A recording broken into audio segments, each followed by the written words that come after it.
Parabéns, então, a todos os que participaram. E o Jurandir ali da livraria LTR está à disposição de vocês, que não foram sorteados. Esses livros estão à disposição ali no estande da LTR. Então, retornando aos nossos trabalhos, teremos agora a palestra que tem como tema Reforma, Expectativas de Direitos, Regras de Transição, com o Dr. Marcos Serral.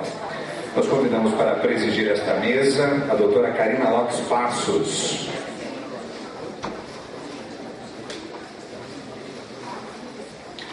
Dr. Marco Aurélio Serral Júnior é doutor e mestre em Direitos Humanos pela USP, diretor científico adjunto do IBDP, membro da AAJC, Associação Argentina de Justiça Constitucional, professor, autor e coordenador de diversos livros sobre direito previdenciário. Senhoras e senhores, com vocês o doutor Marco Aurélio Serral Júnior.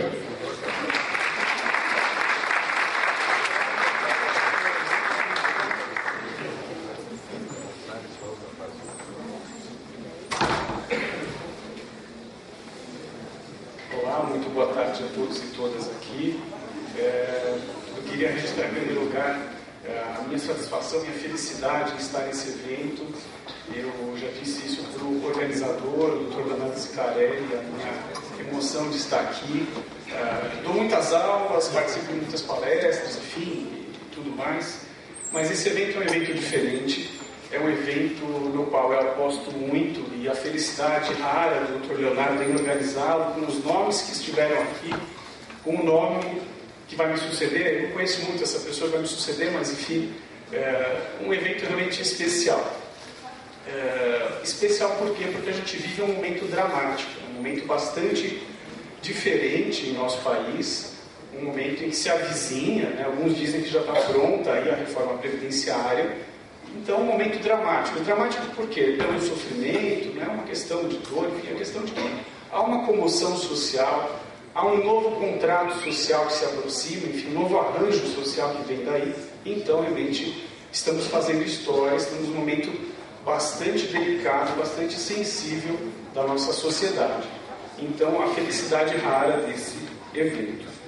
Vou falar sobre reforma previdenciária, expectativas de direitos e regras de transição, que é um tema que me interessa bastante. Eu tenho estudado isso, estudei um tanto na minha tese de doutoramento e também continuo pesquisando esse assunto, ainda pretendo me aprofundar a respeito disso, porque eu acho que é uma questão de grande importância no direito previdenciário, ainda merece uma reflexão ainda mais aprofundada, enfim. Esse tema, expectativas de direito, regras de transição, enfim, direitos adquiridos, todo esse pacote de conceitos importantes da teoria geral do direito, o que nós temos que pensar quando aplicamos isso aos direitos sociais, aos direitos previdenciários, que são aqui o nosso mote, nós temos que pensar fora da mesmice. Então, não adianta usar um raciocínio para esses conceitos, coisa julgada, ato jurídico perfeito, e os que mais nos interessam aqui, o direito adquirido, a expectativa de direito. Eu não posso usar para esses conceitos o mesmo raciocínio que eu fiz lá, quando estava no primeiro ano de faculdade, e o professor de direito civil, né, direito civil normalmente, ou de ED, na melhor das hipóteses, disse assim: direito adquirido é aquele em que o sujeito preencheu todos os requisitos, então, a partir de então, ele já pode usufruir daquele direito, já pode gozar daquele direito. É um conceito importante da teoria geral do direito, um conceito muito importante, está lá com proteção constitucional, está lá com proteção legal, na lei de introdução às normas do direito brasileiro, na antiga lei de introdução ao Código Civil, de fato, um conceito dos mais relevantes. E o outro conceito parelho a ele, a expectativa de direito, a mera expectativa de direito, que o nosso professor de primeiro ano nos ensinava em contraponto ao direito adquirido. Se você preencher os requisitos, você pode fazer uso do direito, pode fruir, pode gozá-lo amplamente. Entretanto, se você não preencher os requisitos, se você não atingiu ali as enfim, a fatispécie legal, se você realmente não passou por todos os contornos legislativos, você tem uma mera expectativa de direito, o que não te dá direito a nada, o que não representa absolutamente nada. Se vocês se lembrarem do primeiro ano da Faculdade de Direito de vocês, foi algo parecido com isso. Para mim foi exatamente nesses termos, né? E aí aqueles jovens lá de 18 a 19 anos ilustram, lá perguntam para o professor a respeito da injustiça disso, enfim, mas é isso mesmo. Direito adquirido, eu preenchi os requisitos, os contornos legais e realmente posso fazer aí o uso do meu direito fruído. A mera expectativa de direito não me dá nada, não me dá acesso a nada, eu não preenchi, eu não cheguei lá, então fica por isso mesmo, eu não tenho absolutamente nada. Quando a gente fala sobre direitos previdenciários, quando eu penso nesses conceitos, direito adquirido, expectativa de direito, e trago para o direito previdenciário, eu tenho que pensar através de um outro raciocínio, eu tenho que usar uma outra forma de pensamento. Eu disse aqui, sair da mesmice, né? Pensar fora da caixa. Nós temos uma lógica jurídica diferente, uma outra lógica, uma lógica substancial, uma lógica de justiça, uma lógica de direitos fundamentais. Então a gente tem que ter um outro raciocínio. Esses conceitos, coisa julgada, ato jurídico perfeito, direito adquirido, expectativa de direito, eles têm uma raiz histórica bem definida, que é algo de 2 séculos atrás. Isso tem ligação com o positivismo jurídico, com o Código Civil, enfim, com a primeira legislação de direito civil positivada, Código Civil francês, Código napoleônico. E isso teve aí uma conformação muito específica, vinculada ao direito privado. Então, o que nos é apresentado no primeiro ano de faculdade como teoria geral do direito, TGD, falta uma letrinha P ao lado. São conceitos que se dizem de teoria geral do direito, mas na realidade compõem aí o direito privado. Tem uma lógica, uma vinculação muito exata, muito próxima ao direito privado. São conceitos trabalhados, elaborados, sobretudo, a partir da lógica do direito privado. Então, quando eu penso em ato jurídico perfeito, em direito adquirido, eu estou pensando inicialmente em relações de direito privado, em relações negociais, que têm um efeito imediato, que se realizam de imediato ou num curto espaço de tempo. Então, eu dou meu cheque, eu compro aquele bem, eu passo o cartão, eu compro aquele carro, aquele objeto qualquer. A tradição, né, ele é passado para mim, ponto. O negócio jurídico está realizado, está caracterizado, enfim.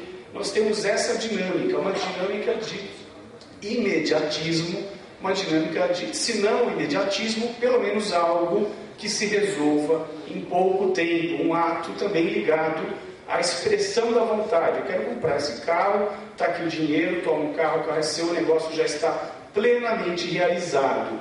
Uma nova lei que venha não vai atingir, muito raro que atinja aquela situação jurídica.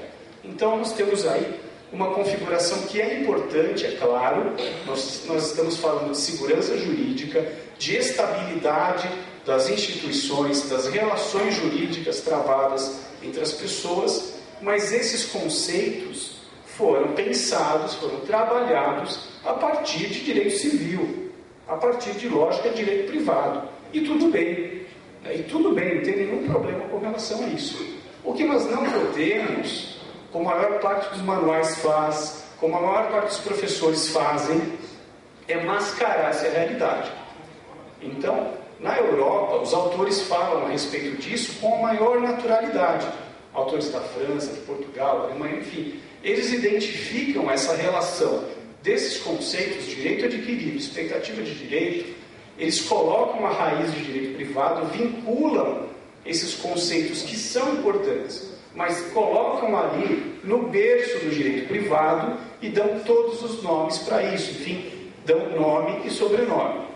No Brasil, nós temos uma dinâmica um pouco falaciosa e você não pode, enfim, desmascarar essa situação. E é necessário que se faça isso, sobretudo em momentos como esse que nós estamos vivendo. Então, o que eu proponho aqui, enfim, foi parte da minha tese de doutorado, mas eu venho pensando nisso a longa data e pretendo levar mais adiante. Esses conceitos são válidos, direito adquirido, expectativa de direito, mas eles têm aí a sua natureza essencialmente de direito privado. Quando eu venho para os direitos sociais, quando eu venho para o direito previdenciário, eu tenho que fazer aí a necessária adaptação.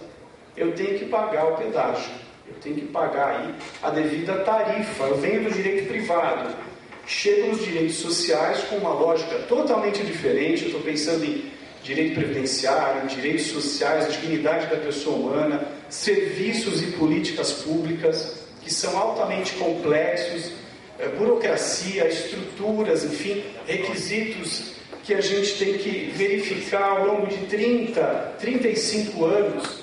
Então, eu não posso trazer para o direito previdenciário a mesma lógica do direito privado. Não é que não vai existir direito adquirido em matéria previdenciária. Não é que eu não posso alterar regras de direito previdenciário. Mas eu tenho que adaptar esses conceitos de direito adquirido e mera expectativa de direito para uma dinâmica do direito previdenciário que é muito diferente. Eu falei para vocês, direito adquirido, ato jurídico perfeito, é a lógica da compra e venda, a lógica do contrato, realizado de imediato ou num curto espaço de tempo. Poucos atos, enfim, caracterizam o negócio jurídico. Quando eu venho para o direito previdenciário, que nós temos uma dinâmica totalmente diferente. O sujeito tem que contribuir por 30, 35 anos, se diz aí que ele vai ter que contribuir por 40 anos, enfim, as várias fórmulas que estão sendo pensadas e discutidas. Como eu posso trabalhar a mesma ideia de direito adquirido, expectativa de direito, para um cheque, para comprar um produto, e a mesma lógica de direito adquirido, expectativa de direito para a pessoa que tem que demonstrar 35, 40, sei lá quantos anos de contribuição, de qualidade segurada e assim por diante. Não dá para utilizar a mesma concepção. Então, não é que essas concepções não se apliquem ao direito previdenciário. Elas têm que ser mitigadas, elas têm que ser relativizadas, elas têm que realmente passar por esse processo de adaptação. A previdência social, é claro que ela é mutável. Eu não consigo pensar a previdência social de modo imutável. Infelizmente, ela é muito suscetível a influências do campo econômico, a influências do campo do mundo do trabalho, enfim, a influências da questão demográfica. Há uma série de aspectos que, enfim, impactam o direito previdenciário e as regras jurídicas acabam por se modificar. Então, hoje eu não vejo o direito previdenciário como algo imutável. Ela vai se adaptar, as normas previdenciárias vão se adaptar à nova realidade, enfim, vão sofrer aí as influências da alteração social. Mas esse processo de alteração do direito previdenciário, adaptando-se à realidade, tem que ser ponderado, enfim, em atendimento à realidade social. E aí a gente, enfim, resgata essas ideias. A expectativa de direito, quando eu falo de reforma previdenciária, quando eu falo de direito previdenciário, eu não posso tratar de maneira como aquela questão de direito privado que a gente veio falando. A expectativa de direito no campo do direito previdenciário tem que ser pensada de modo diferente. Não há imutabilidade, mas a mudança tem que levar em consideração os longos períodos de tempo em que a pessoa tem que demonstrar uma série de circunstâncias para fazer jus ao seu direito previdenciário, à sua aposentadoria, à sua pensão e assim por diante. Então, eu exijo da pessoa 35 anos de contribuição. No meio do caminho, a pessoa já tem 20 anos de contribuição, não sei quanto de idade, e simplesmente eu não posso falar para ela, olha, você não tem direito a nada. Isso é uma mera expectativa de direito, porque eu estou pensando com base naquele meu manual de primeiro ano da Faculdade de Direito. Eu tenho que utilizar outra metodologia, outra técnica para os direitos sociais e para o direito previdenciário. Não se trata de princípio do coitadinho, não se trata de ativismo judicial, é simplesmente o reconhecimento de uma realidade que é diferente daquela aonde esses institutos foram pensados. Eu não posso descartar uma vida previdenciária de já seus 20 e poucos anos, uma faixa etária de 40, 50 e poucos anos. Eu tenho que considerar essas situações já concretizadas, mas ainda não levadas a cabo de modo diferente. Eu não posso simplesmente pontuar de que há uma mera expectativa de direito. Eu devo trabalhar essas situações transitórias de modo diferente. E aí entram, então, as regras de transição. Então, a Previdência Social não é imutável. Há um tempo atrás, uns 10, 15 anos, se falava muito do princípio da vedação do retrocesso social. Se utilizava isso de modo um tanto pueril, simplesmente se falava não pode mudar. Hoje, essa discussão doutrinária já está um pouco mais avançada, um pouco mais madura.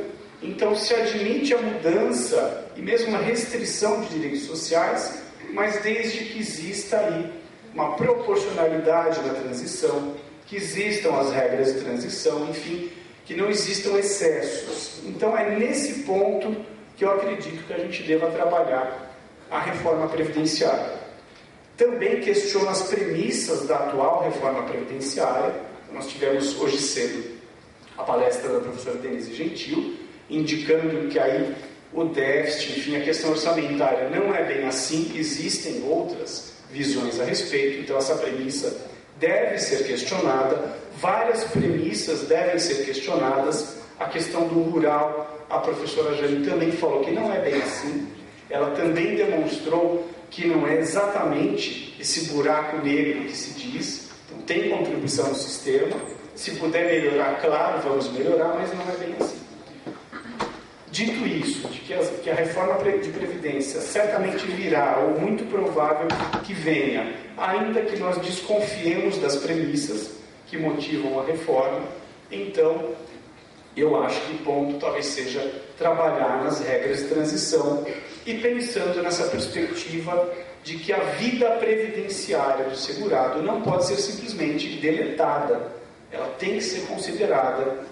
A expectativa de direito no campo previdenciário tem que ser levada em consideração de modo mais incisivo do que o que existe no direito privado. Então, essa é a primeira pontuação. A expectativa de direito no direito previdenciário tem que ser mais robusta do que existe em outros campos do direito. E isso vai aparecer de que maneira? Através das regras de transição. O professor Zambiti colocou as regras de transição, quando ocorre reforma da Previdência, dentro do princípio da confiança.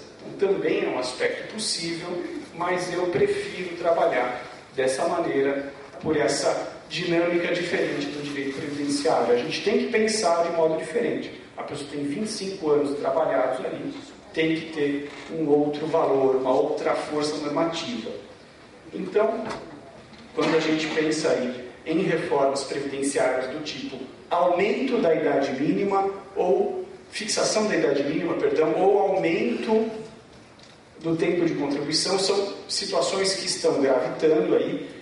As regras de transição devem necessariamente pensar no tempo já trabalhado, no tempo já contribuído, mas também em situações muito próprias da nossa realidade social, como um mercado de trabalho altamente restritivo, um mercado de trabalho que tem aí informalidade, enfim, a situação de desemprego muito alta, ou de desemprego estrutural, diferenças remuneratórias entre homens e mulheres, o chamado precariado, pessoas que não estão sequer na situação de informalidade, estão nessa situação de trabalho precário, que é um emprego altamente transitório, enfim, instável, não há, enfim, uma situação de segunda, terceira qualidade. Então, as regras de transição realmente têm que pensar nesse tipo de aspecto.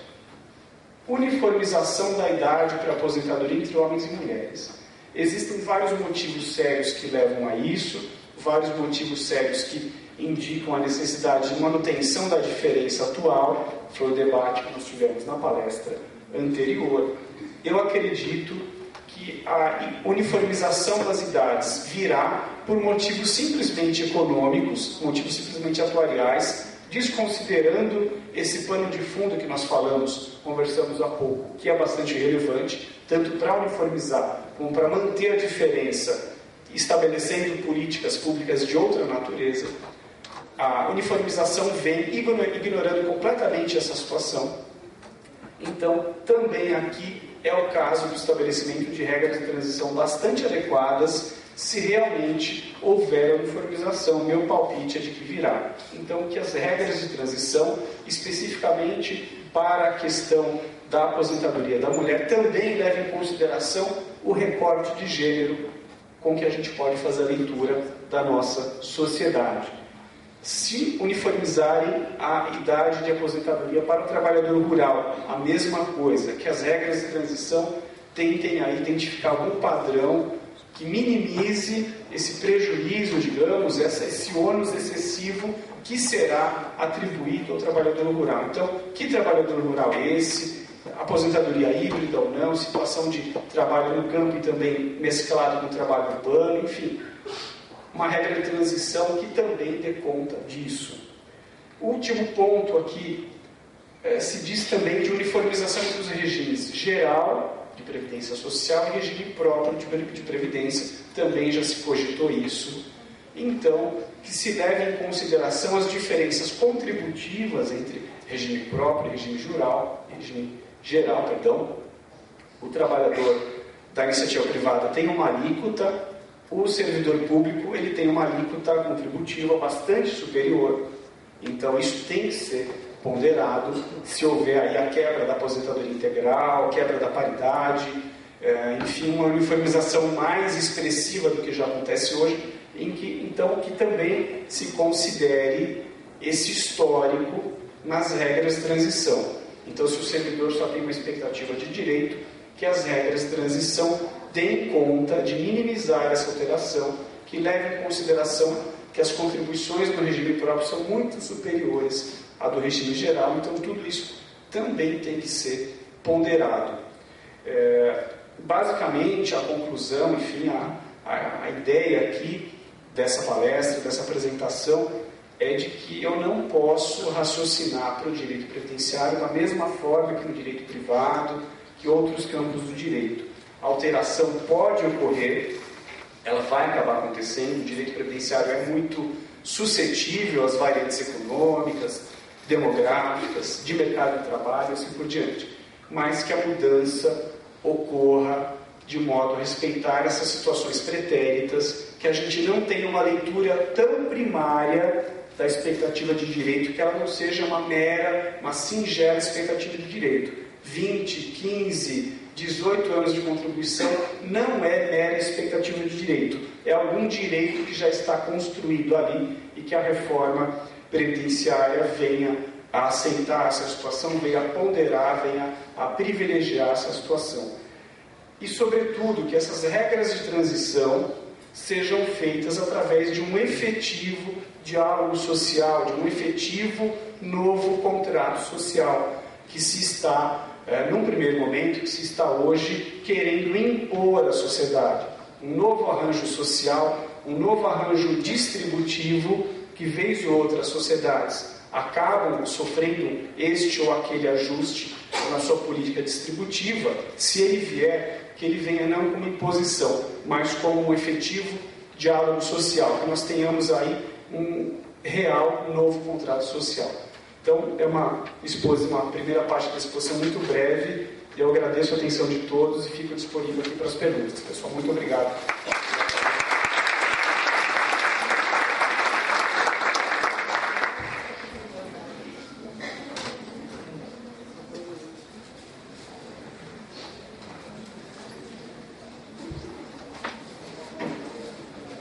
Abriremos então para as perguntas.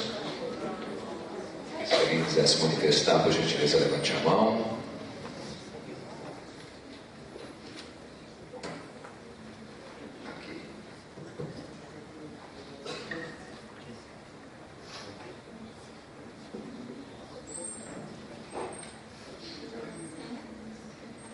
Professor, o cidadão se aposentou em 91.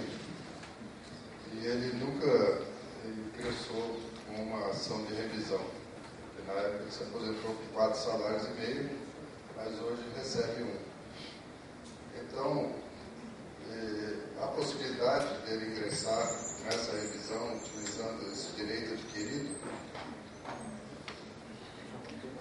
Olha, boa tarde, obrigado.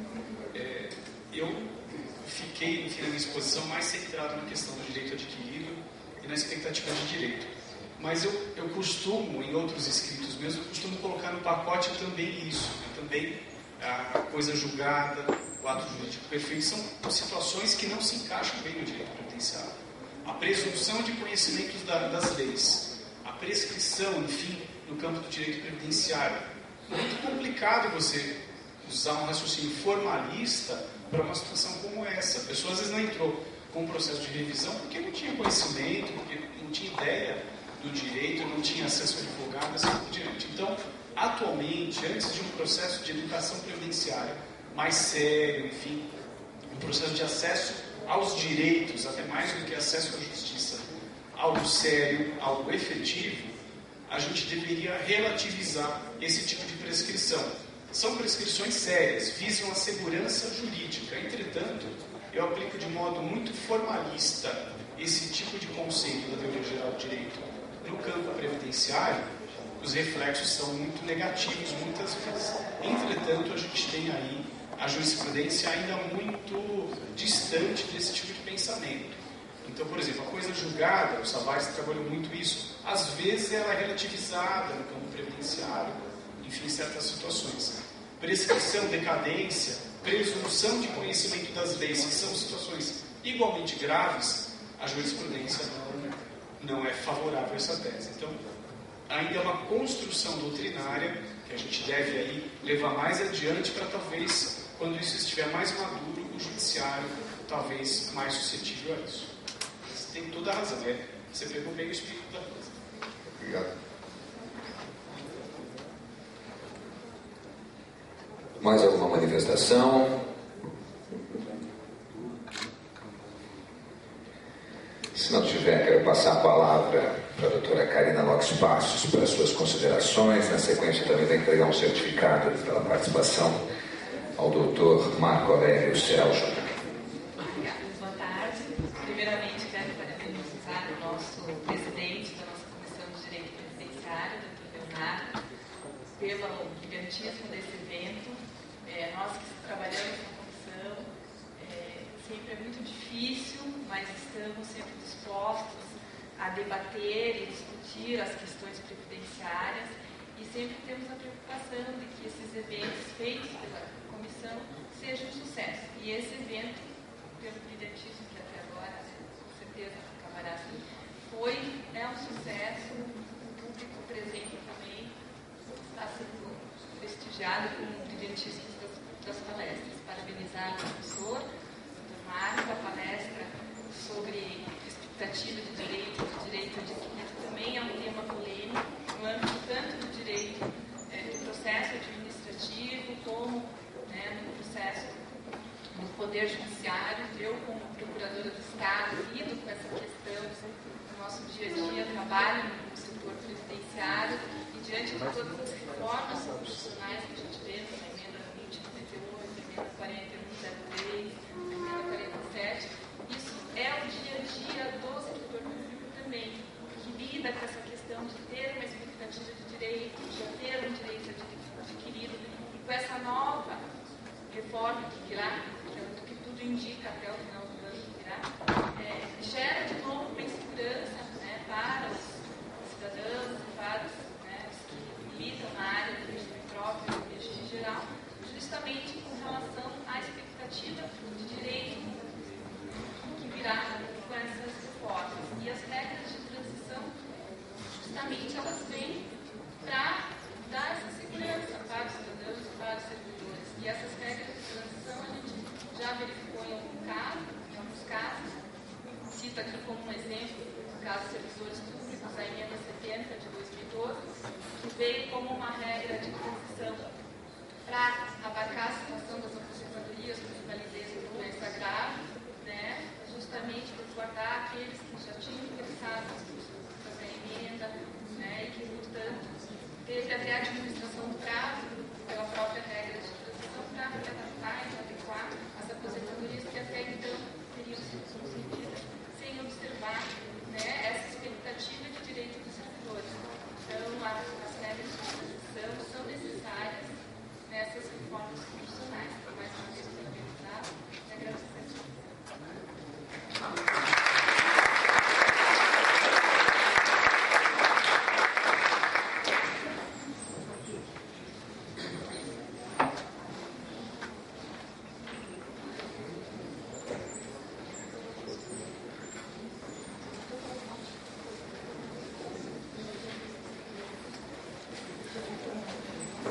Agradecemos nosso palestrante, então, doutor